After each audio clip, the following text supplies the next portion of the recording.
So what changed? They were up 15-7. You guys went on a 17-4 run, closed out the half 30-11. What changed during that part? We started to play. We started to be more aggressive on the defensive end. We started getting stops without fouling. We started rebounding the basketball. That allowed us to get out in transition. We started running. We started not settling for outside jump shots. We started attacking the basket.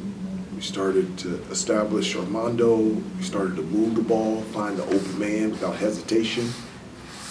The ball didn't stick. It was either shot, passed, or driven. And our bench was great. You know, guys that came off the bench just gave us a spark. DeMarco, Dontrez, Jalen, all those guys came off the bench and were really big for us. Was it a matter of elevating energy? Because they were aggressive attacking right away. It was just a matter of you guys having to elevate and then performance came with it? Yeah, I don't know why we started off slow. I don't know. But the thing that I'm happy about is how we responded. You know, we didn't start the way that we wanted to, but for the rest of the game, I thought we played really well. And I'm really, really proud of them. It's very difficult to win on the road, and it's very difficult to win on the road in the ACC. And Louisville is a very good and talented basketball team, and their record doesn't show that, but extremely well coached, and they're a very talented team that can beat anybody on any given night. Hubert, how close were you trying to watch Armando in the first half, given the injury and everything, or is he just to a point in his basketball career where if he tells you I'm good to go out there, he's just fine to go out there? I mean, were you trying to monitor him closer than you normally would? Yeah, I was. You know, guys, I didn't think he was going to play. I mean, he didn't practice the last 2 days, so we had off on Wednesday, practice Thursday and Friday. He didn't practice. He didn't do dummy offense, nothing.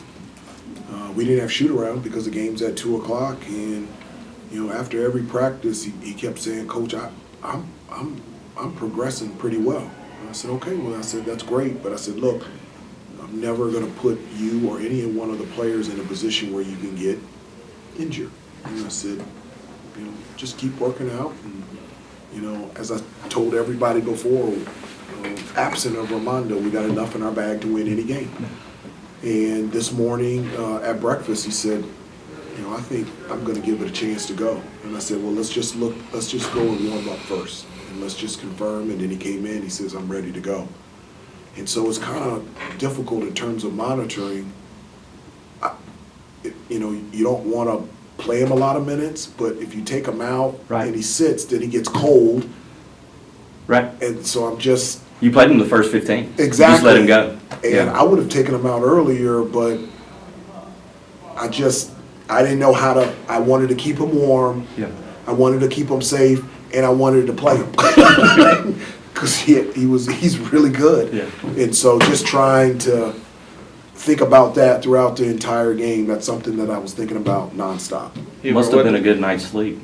Because he said he didn't know last night. Last night he thought he wouldn't, but this morning, like he did, he told you. He did, Yeah. and my preparation was that him and Pete weren't playing. Yeah. I mean, I had everything lined up in terms of what directions we needed to go, from the standpoint of putting Leaky at the 5 and going small. I mean, we worked on that, and so, but that's who Armando is. He's about this team and about this program, and even though he's not 100%, we don't win this game without him, and he's just fantastic. Hubert, what did it say about the growth of this team? Louisville, I think, scored the first 5 of the second half. It was a 6-point game, and then you guys were able to, you know, extend the lead and essentially put it away. I think that's the growth that I really liked. You know, I think it was 11-point game at halftime. We've been in positions before to extend the lead and put the game out of reach, and I just can't remember a time, maybe with the exception of Georgia Tech, where we extended the lead and we kept it. And this is the first time that, you know, we continue to play harder and build our lead throughout the second half, and so that is growth. That's something that we hadn't done in the past, and my hope is it's something that we can continue to do in the future. You're getting a lot of production from the quote-unquote other guys here Yeah. of late. Yeah. You're able to manage with Caleb's shooting struggles, guys like Buff today and DeMarco a couple times here in the last week. How much of a boost is it when those guys come in and they're not able just to give you minutes, but productive minutes on both ends of the floor, especially with DeMarco, with what I did with Ellis for a while today? I do. It's great. You know, I talk to these guys a lot about being ready. And I told them that coming off the bench and being ready to play 25 minutes or 10 minutes, like that's hard. I've been there before. But being a starter like Armando and playing 30-something minutes, that's also hard as well. There's no way getting around it. It's hard. It's difficult.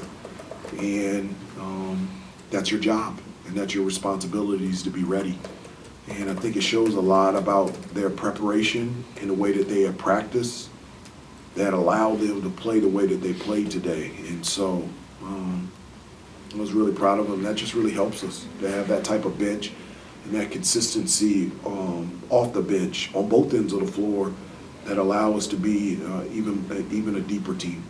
What kind of confidence is DeMarco playing with on both ends? Because as AJ mentioned, I thought he was good on Ellis. He was good. Yeah, and then, He was he's good. shooting confidently too, it seems like. He was good. Crashing. He was good.